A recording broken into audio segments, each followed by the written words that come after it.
Hello friends, ಇವತ್ತು ನಾನು ನಿಮಗೆ ಪೊಟ್ಯಾಟೊ ಲಾಲಿಪಾಪ್ ಯಾವ ಥರ ಮಾಡೋದು ಅಂತ ಹೇಳಿ ತೋರಿಸ್ಕೊಡ್ತಾ ಇದ್ದೀನಿ. ಸೊ ಬನ್ನಿ ಹಾಗಾದರೆ ನೋಡೋಣ. ಮೊದಲಿಗೆ ಆಲೂಗಡ್ಡೆನ ಈ ಥರ ಬೇಯಿಸಿಟ್ಕೋಬೇಕು. ಇದನ್ನು ಹೀಗೆ ಚೆನ್ನಾಗಿ ಮ್ಯಾಶ್ ಮಾಡ್ಕೋಬೇಕು.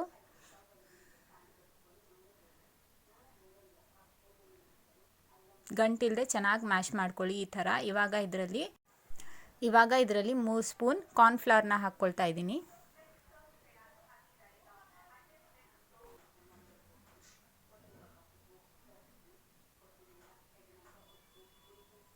ಹಾಗೆ ಅಚ್ಚ ಖಾರದ ಪುಡಿ, ನಿಮ್ಗೆ ಎಷ್ಟು ಖಾರ ಬೇಕು ಅಷ್ಟು ನೋಡಿ ಹಾಕ್ಕೊಳ್ಳಿ. ಹಾಗೆ ಅರಿಶಿನದ ಪುಡಿ, ಧನಿಯಾ ಪುಡಿ, 1-2 ಸ್ಪೂನ್ ಧನಿಯಾ ಪುಡಿ ತೊಗೊಂಡಿದ್ದೀನಿ. ಹಾಗೆ ಶುಂಠಿ ಬೆಳ್ಳುಳ್ಳಿ ಪೇಸ್ಟ್ ಒಂದು ಅರ್ಧ ಟೀ ಸ್ಪೂನ್ ಅಷ್ಟು, ಕರಿಬೇವಿನ ಸೊಪ್ಪು ಸಣ್ಣದಾಗಿ ಹೆಚ್ಚಿಟ್ಕೊಂಡಿದ್ದೀನಿ ಅದನ್ನು ಹಾಕ್ತಾಯಿದ್ದೀನಿ.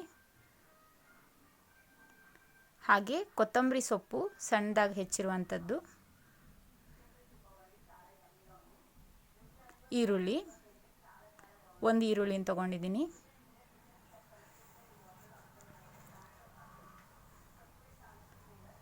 ಇವಾಗ 5 ಟೀ ಸ್ಪೂನ್ ಬ್ರೆಡ್ ಕ್ರಮ್ಸ್ನ ಹಾಕ್ಕೊಳ್ತಾ ಇದ್ದೀನಿ.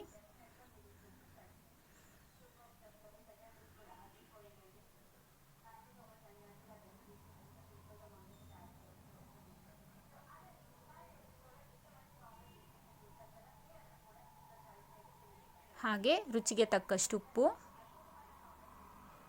ಇವಾಗ ಇದನ್ನೆಲ್ಲ ಚೆನ್ನಾಗಿ ಮಿಕ್ಸ್ ಮಾಡ್ಕೋಬೇಕು. ಎಲ್ಲ ಕಲಸೋ ಥರ ಚೆನ್ನಾಗಿ ಮಿಕ್ಸ್ ಮಾಡ್ಕೊಳ್ಳಿ.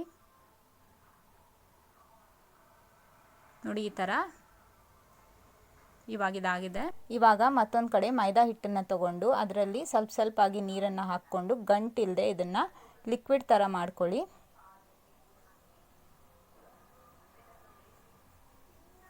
ಜಾಸ್ತಿ ತೆಳು ಮಾಡ್ಕೋಬೇಡಿ, ಸ್ವಲ್ಪ ತಿಕ್ಕಿರಲಿ. ಜಾಸ್ತಿ ತೆಳುವಿದ್ರೆ ಬೈಂಡಿಂಗ್ ಆಗೋದಿಲ್ಲ.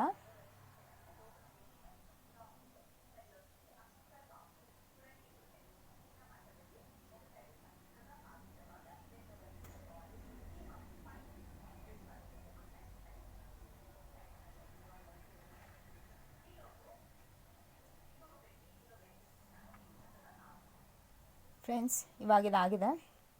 ಇವಾಗ ಈ ಆಲೂಗಡ್ಡೆಯ ಮಿಶ್ರಣವನ್ನು ಈ ಥರ ಕೈಗೆ ಎಣ್ಣೆ ಹಚ್ಕೊಂಡು ಈ ಥರ ರೌಂಡಾಗಿ ಮಾಡ್ಕೊಳ್ಳಿ. ಬಾಲ್ಸ್ ಥರ ಮಾಡ್ಕೊಳ್ಳಿ. ಎಣ್ಣೆ ಹಚ್ಚಲಿಲ್ಲ ಆದರೆ ಕೈಗೆಲ್ಲ ಅಂಟ್ಕೊಳ್ಳುತ್ತೆ. ಸೊ ಹಾಗಾಗಿ ಸ್ವಲ್ಪ ಎಣ್ಣೆನ ಹಚ್ಕೊಳ್ಳಿ, ನೀಟಾಗುತ್ತೆ.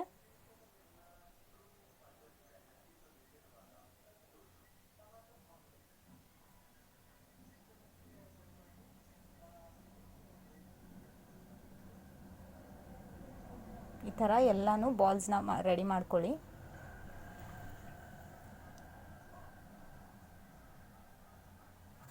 ಫ್ರೆಂಡ್ಸ್, ನಾನು ಈ ಥರ ಬಾಲ್ಸ್ನ ಮಾಡಿಟ್ಕೊಂಡಿದ್ದೀನಿ. ಇವಾಗ ಇದನ್ನು ಈ ಥರ ಮೈದಾ ಲಿಕ್ವಿಡಲ್ಲಿ ನಾವೀಗ ಮಾಡಿಟ್ಕೊಂಡಿದ್ವಲ್ಲ ಅದರಲ್ಲಿ ಈ ಥರ ಡಿಪ್ ಮಾಡಬೇಕು.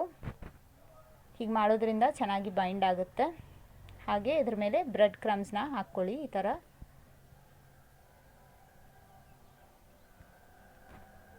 ನಿಧಾನವಾಗಿ ಈ ಥರ ಮಾಡ್ಕೊಳ್ಳಿ.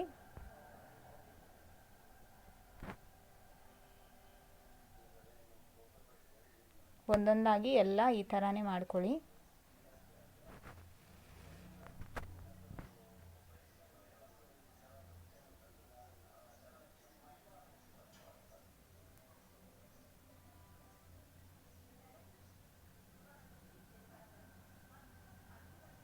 ಫ್ರೆಂಡ್ಸ್ ನೋಡಿ, ನಾನು ಇಲ್ಲೆಲ್ಲ ರೆಡಿ ಮಾಡಿಟ್ಟಿದ್ದೀನಿ.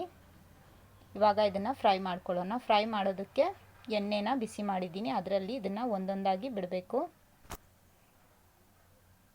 ಇದನ್ನು ಮೀಡಿಯಮ್ ಫ್ಲೇಮಲ್ಲಿ ಫ್ರೈ ಮಾಡ್ಕೊಳ್ಳಿ ಫ್ರೆಂಡ್ಸ್. ಒಂದು 10 ನಿಮಿಷ ಫ್ರೈ ಮಾಡ್ಕೊಳ್ಳಿ ಮೀಡಿಯಮ್ ಫ್ಲೇಮಲ್ಲಿ.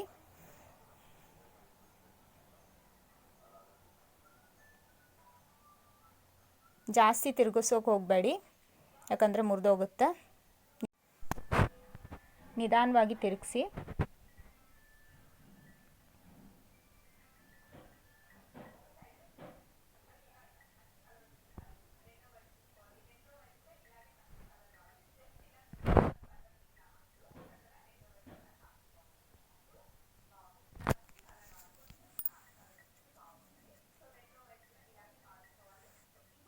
ಫ್ರೆಂಡ್ಸ್ ನೋಡಿ ಈ ಥರ ಬ್ರೌನ್ ಕಲರ್ ಆಗಬೇಕಿದು.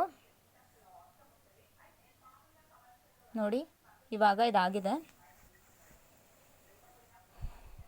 ಇವಾಗ ಇದಕ್ಕೆ ಈ ಥರ ಟೂತ್ ಪಿಕ್ನ ಚುಚ್ಚಬೇಕು.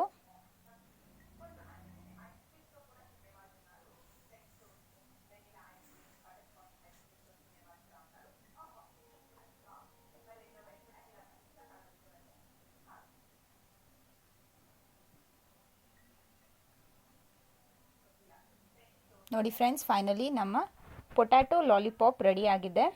ಇದು ತುಂಬಾ ಕ್ರಿಸ್ಪಿಯಾಗಿ ಹಾಗೆ ತುಂಬಾ ಚೆನ್ನಾಗಿರುತ್ತೆ ಫ್ರೆಂಡ್ಸ್. ಟ್ರೈ ಮಾಡಿ ನೋಡಿ ಇದನ್ನು ಒಂದ್ಸಲ.